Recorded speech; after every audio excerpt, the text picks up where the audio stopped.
तो जैसे कि परमेश्वर के नाम की महिमा हो, आज हम देखेंगे 10 आज्ञाएं और ये हमें देखने को मिलती है निर्गमन की किताब उसका 20वां अध्याय की पहली से लेकर 17 आयत तक। यदि आपके पास बाइबल है तो हमारे साथ निकाल लीजिए निर्गमन की किताब उसका 20वां अध्याय की पहली से लेकर 17 आयत तक 10 आज्ञाएं। बाइबल का बड़ा ही महत्वपूर्ण एक ये अध्याय है, इसलिए ध्यान पूर्वक देखिए कि परमेश्वर हमसे क्या अपेक्षाएं रखते हैं। ऐसी कौन कौन सी 10 बातें हैं जो कम से कम हमारे जीवनों के अंदर परमेश्वर हमसे चाहता है, अपेक्षा करता है और ये उम्मीद रखता है हमसे कि ये 10 बातें तो कम से कम हमारे जीवनों में होनी चाहिए, या कम से कम इन 10 बातों का कहना तो परमेश्वर का हमें मानना ही चाहिए। चलिए शुरू करते हैं। तब परमेश्वर ने वे सब वचन कहे, मैं तेरा परमेश्वर यहोवा हूं जो तुझे दासताओं के घर अर्थात मिस्र देश से निकाल ले आया। तो यहाँ पर याद दिलाते हैं मूसा को परमेश्वर की मैं वही परमेश्वर हूँ, वही शक्तिशाली पावरफुल परमेश्वर जो तुझे गुलामी के जीवन से छुड़ा कर लाया। किसी को गुलामी से छुड़ाना इस दुनिया के सबसे बड़े कार्यों में से एक है, किसी का जीवन बचाने के समान है। तो मुझे छोड़ दूसरों को ईश्वर करके न मानना। और यहाँ पर परमेश्वर स्पष्ट निर्देश देता है कि केवल मुझे, तूने मेरी पावरें, तूने मेरी शक्ति, तूने मेरी ताकतें अपनी आंखों से देखी है, तो मुझे छोड़कर किसी दूसरे को अपना परमेश्वर न मानना।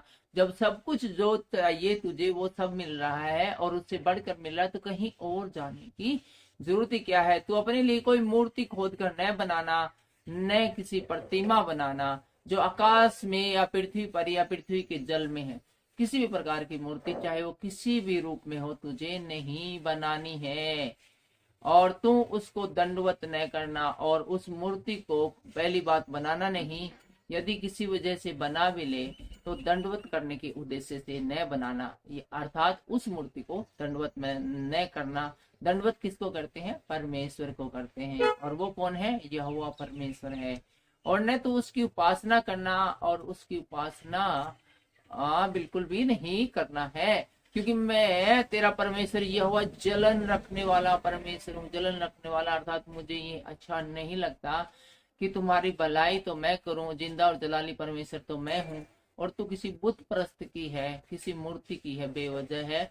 परमेश्वर समझ कर उसकी स्तुति आराधना करो, एक्चुअल में वो कुछ है ही नहीं।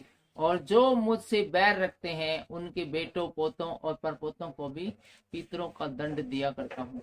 और जो मुझे रीस दिलाते हैं, इस प्रकार के कार्य करते हैं, तो उसका दंड मैं उसे तो देता हूँ, उसके बेटों को और पोतों तक को उसका दंड मैं दिया करता हूँ। और जो मुझसे प्रेम रखते हैं और मेरी आज्ञाओं को मानते हैं, उन हजारों पर करुणा किया करता हूँ। और मेरा जो मुझसे प्यार करते हैं और मेरी आज्ञाओं को मानते हैं, उन हजारों पर मैं करुणा करता रहता हूँ। परमेश्वर करुणा करने वाले हैं। मेरे जीवनों में मैं देखता हूँ प्रतिदिन परमेश्वर कितने सारे मेरे लिए अच्छे और भले काम करता है। मैं पूर्ण विश्वास करता हूँ कि परमेश्वर मेरे लिए कार्य कर रहा है और ये सही भी होता है। परमेश्वर हमारे लिए कार्य कर रहा होता है। अंतर सिर्फ इतना होता है कि परमेश्वर के कार्य करने का अपना तरीका, अपना ढंग और अपना समय होता है, जबकि हम चाहते हैं कि परमेश्वर हमारे ढंग से, हमारी सोच समझ के अनुसार कार्य करे। यही मिसमैच है, हमें परमेश्वर की करुणा और आशा से दूर करता है। तो अपने परमेश्वर का नाम व्यर्थ न लेना, क्योंकि जो यहोवा का नाम व्यर्थ ले वह उसको निर्दोष न ठहराएगा। बार बात में परमेश्वर की कसम खाना ठीक है, और परमेश्वर का जिक्र करना बेवजह गलत है। इसलिए परमेश्वर का जब हम बात करें तो हमेशा उसकी भलाई के बारे में बताएं, उसके अच्छेपन के लोगों में बताएं, उसकी महिमा होनी चाहिए। कहीं भी ऐसी जगह नाम नहीं लेना है जहां परमेश्वर की इंसल्ट हो। तो विश्राम दिन को पवित्र मानने के लिए समझ रखना। और यहाँ पर बताता है कि जो संडे का दिन है आज के हिसाब से, उसको तू समझ रखना है कि तुझे उस दिन विश्राम ही करना है। 6 दिन तो तू परिश्रम करके अपना सब काम काज करना, परंतु 7वां दिन तेरे परमेश्वर यहोवा के लिए विश्राम दिन है। और हमें ये पूरी कोशिश करनी कि संडे को किसी प्रकार का भी कार्य न करें। ऐसी परमेश्वर की आज्ञा है। 6 दिन चाहे जितना काम करे, जितना चाहे हम आवर वर्क करें, एक्स्ट्रा वर्क जिसको बोलते हैं, वो कितना भी करते रहे। और इस विषय में परमेश्वर हमें बताते हैं कि उसमें न तो तू किसी बात का काम काज करना, न तेरा बेटा, न तेरी बेटी, न तेरा दास, न तेरी दासी, न तेरे पशु, न कोई परदेशी जो तेरे फाटकों में रहता है। और न सिर्फ तुझे काम नहीं करना है संडे को, बल्कि तुम्हारे घर में कोई भी जानवर है, पक्षी पक्षु है, कोई तो दास है, कोई नौकर चाकर है, कोई भी हो, जितना तेरा स्टाफ है, सबकी छुट्टी रहनी चाहिए इस दिन। क्योंकि 6 दिन में यहोवा ने आकाश और पृथ्वी और समुद्र जो कुछ उसमें है सबको बनाया, और 7वें दिन विश्राम किया। इस कारण यहोवा ने विश्राम दिन को आशीष दी और उसको पवित्र ठहराया है।